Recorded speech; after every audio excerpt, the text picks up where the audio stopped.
It might be hard to imagine, but there have actually been quite a few celebrities who have fought in battles all around the world. Most people can probably agree it takes an especially courageous person to serve their nation during wartime. Those who fought in foreign wars years ago must have been particularly brave, especially when you think about all the technological and medical advances we've made since then. There are literally hundreds of stars who have served their nation in some way, shape, or form. In fact, some famous actors even found their inspiration for acting while deployed overseas. Then there were those who quit their acting careers just to fight for their country. They too deserve our recognition. They left behind a life of fame and fortune to serve their fellow citizens. We've tapped into the archives and came up with 11 celebrities who actually fought in foreign battles. Once you find out the sacrifices these people made for their country, you'll be sure to see them through a different lens.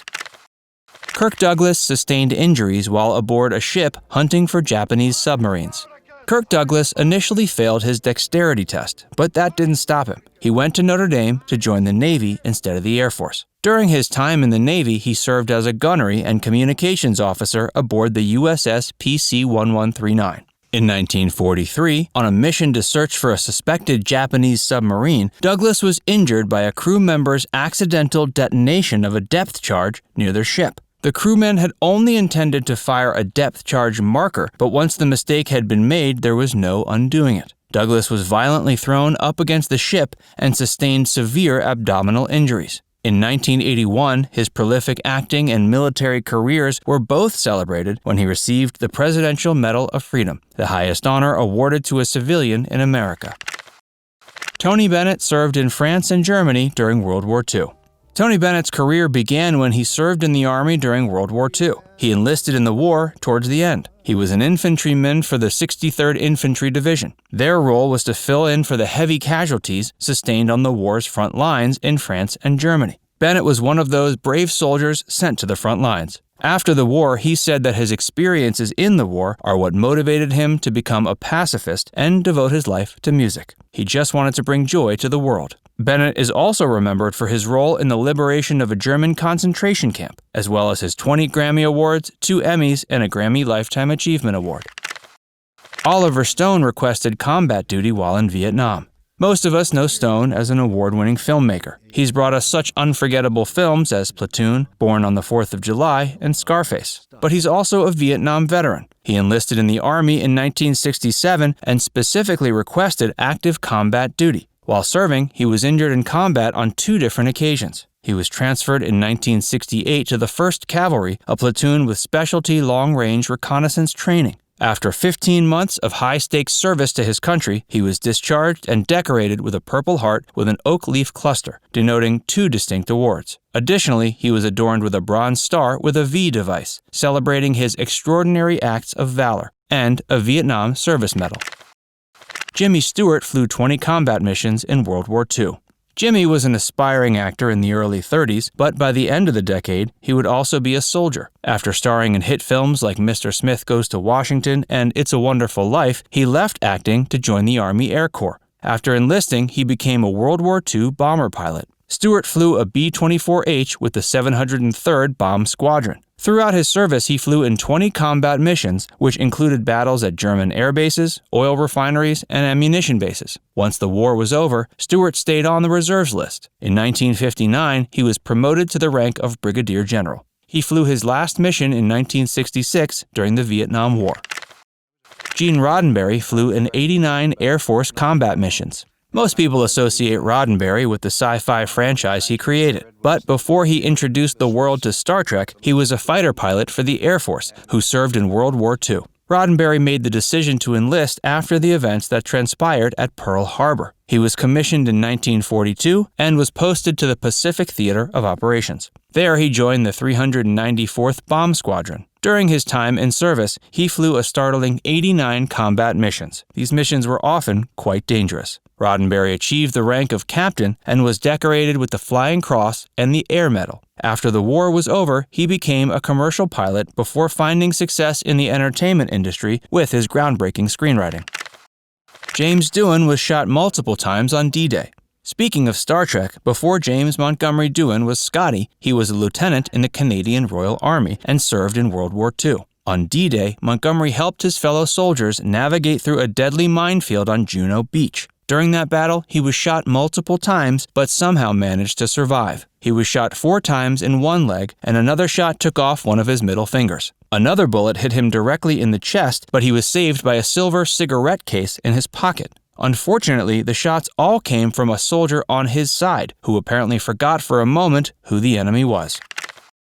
Jason Robards was on a ship hit by 2 Japanese torpedoes. Robards was an accomplished actor and one of the few to ever achieve the Triple Crown. That is, winning an Academy Award, Emmy Award, and Tony Award in the acting categories. Before becoming an actor, he served in the Navy. He was recruited shortly after graduating from high school in 1940. He was a third-class radio man on the USS Northampton heavy cruiser. There were reports the ship was near Pearl Harbor during its attack, and shortly thereafter, the vessel was assigned to the Guadalcanal campaign in the Pacific Theater.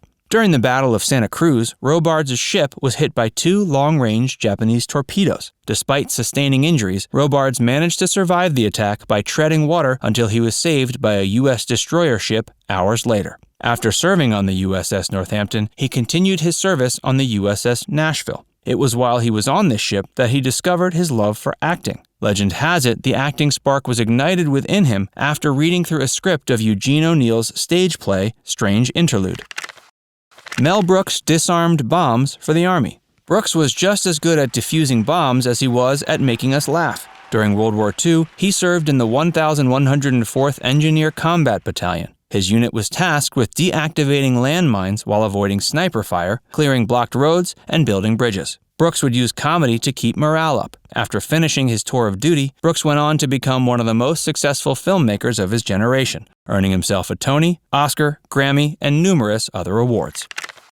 Russell Johnson's plane was shot down in the Philippines. Years before playing the Professor on Gilligan's Island, Johnson was a B-24 bombardier in the Army Air Corps. During his service, he flew in 44 combat missions. On March 4, 1945, Johnson was flying as a navigator with the 13th Air Force when his and 2 other planes were shot down by the Japanese in the Philippine Islands. During his crash landing, Johnson's co-pilot was unfortunately killed, and he broke both of his ankles. He was subsequently discharged as a first lieutenant and awarded the prestigious Purple Heart Medal.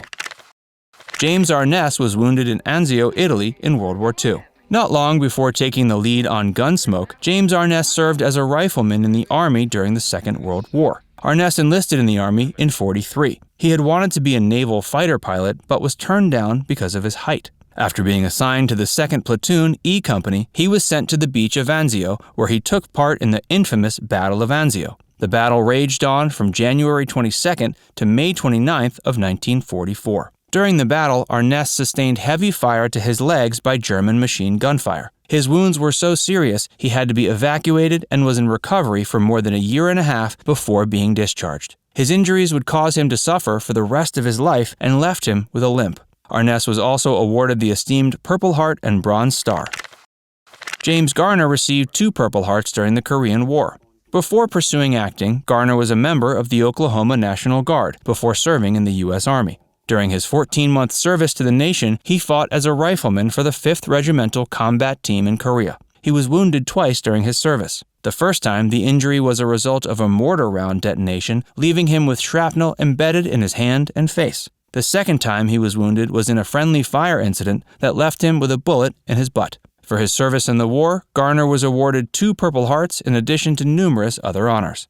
Let's take a moment to send our thanks to all the courageous heroes who have put themselves in the line of danger to serve their country. Every celebrity we discussed today deserves to be remembered for their service in war just as much as they're celebrated for their prestigious careers in the entertainment industry. Whose career were you more surprised to learn about? Jimmy Stewart? Mel Brooks? Drop us a line in the comment section. And before you go, make sure you like this video and subscribe to Factsverse for more. Click the notification bell to be notified of all our latest updates.